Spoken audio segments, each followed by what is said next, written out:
Hi everyone, it's Miranda from Miranda Made Designs and co-creator at Piglet's Closet. I am going to do a series for you guys from start to finish on refinishing this beautiful antique oak chest behind me. It's like a dresser buffet chest, so it can be used really for anything. I love the curved details on the drawers. You don't find a lot of dressers that look like this anymore. So I was able to get this one, and I am going to just kind of start today, give you an idea of where I start when I begin refinishing a new piece. So the first thing that I do is really kind of look at it for integrity, determine if I need to make any repairs. Overall, this piece is looking really good. The top is solid wood, not a veneer, so that's awesome. There is some dents and bumps, but those are just going to add to the character of the piece for me, so I'm not too worried about it. So the first thing that I am going to do is remove the hardware, and I've removed all of it except for this one drawer, just so you can see it. It's beautiful hardware, and I'm going to reuse it. So I'm going to make sure to store it in a secure place where all the parts and pieces are together. So I'll remove the hardware, and then I really look at kind of the sliding of the drawers, the integrity of the drawers. Sometimes this one's a little sticky, so I might look and see on the side here, it looks like where it's sticking. And so I will take and kind of sometimes sand down the edges. I also have like a hand plane that I use, and I might just take off a little bit in order to help that resolve that. I can also try to switch the drawers, and maybe that the drawers got placed in the wrong spot, so I'll kind of go through and assess that. The next thing that I notice about this is that these drawers have two pieces of wood for the bottoms, and I don't know if you can see this, but there is this piece here. Let me show you from this side. So this piece here is loose, okay? So the first thing that I will do, and this may even help with the stickiness of the drawer, so the first thing I do is try to make any repairs before I start taking any wood off for sliding. So what I'm going to do is actually use a clamp, as there is a cutout on the inside of the drawer where this is supposed to sit. And so I'm going to try to take a clamp first, just dry with no glue, and squeeze this bottom side together and see if that helps pull the drawer together. If that works, then I will remove the clamp, put some glue in there, and then I will re-clamp it and let it dry. And that should help with the structure and integrity of the drawer.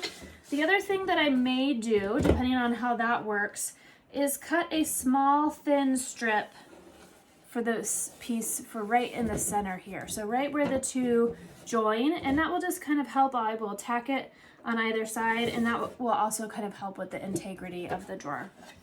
So I'm going to show you quickly what that looks like, hopefully, if you guys are going to be able to see it. So we're going to do it on this big drawer here. And so this piece is pretty close, but it's loose on the side, and so this back part needs to be sucked in. So I'm going to take my clamp, and I'm going to put it, let's see if I do this, here, and suck it up. And then I'm going to make sure to, as I close it together, to push it down into that groove there.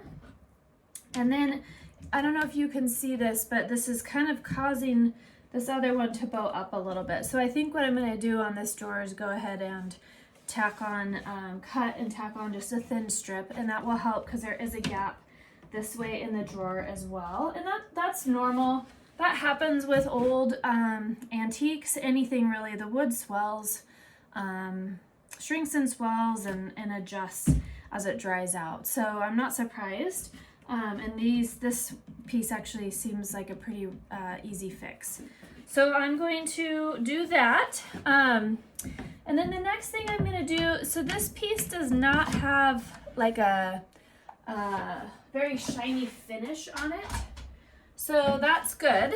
So I won't have to do too much prep work when it comes to that. But what I am gonna do is just lightly scuff sand. Pull you in here closer.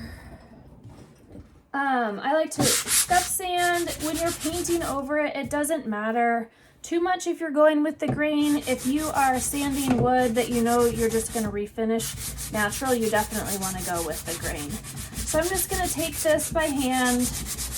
Prepping the piece can be some of the longest and most tedious time you spend on a piece sometimes. To be honest, it's probably my least favorite part. But it's the most important part, because if you don't have a good solid foundation for your paint to adhere, then you've just spent all that time and paint and money for nothing. It will be frustrating. So I'm going to go ahead and take this. I use a sanding block. Because they're curved, it's a lot easier just to run over with a sanding block. This is 100 grit. You can use 100, 120, 220. This 100 seems to be working well just to get for this piece for the oak. So after I do that, I'm going to clean it with, I use two different products. So I use the White Lightning cleaner from Dixie Belle.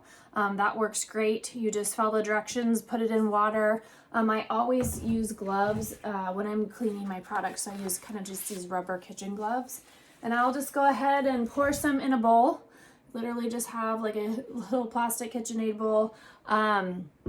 Pour it in there, and then I'm going to wipe the whole piece. And a lot of times with these old pieces, they're really dusty and dirty inside. So I will even go ahead and just really kind of wipe that out. So I'll do some vacuuming also before, just to get everything clean. But I'm going to do that. And then after I've wiped it all down, sometimes it might take 2 times to do that. Depending on how dirty or greasy the piece is, you want to make sure you get all of that off. And then after I do that, I'll go back over it with a clean rag with just clean water. And you just want to rinse out, you don't want to put a lot of water on the pieces, but you just want to really wring it out and then go over just to kind of get off any of the leftover cleaner that's on there. And then you're ready to start painting. So generally depending on how much finish is left on, if there's any raw wood, I really try to let the pieces dry. And that time frame is really going to depend on your humidity level, how warm it is. And so just kind of gauge, but make sure to give your cleaned pieces enough time to dry. And then your paint will adhere better. So that's where I'm going to start with this piece. I don't know if you can see kind of in these grooves here, the dirt that's in there. So I'm going to work hard to get that out. Sometimes I'll use like a little putty knife edge and just go with my rag through there. But really just want to work on cleaning it up, getting it solid again, and then ready to primer and paint. So I will work on that, and I will be back with you when I get that step done. Have a great day. Thanks for joining me.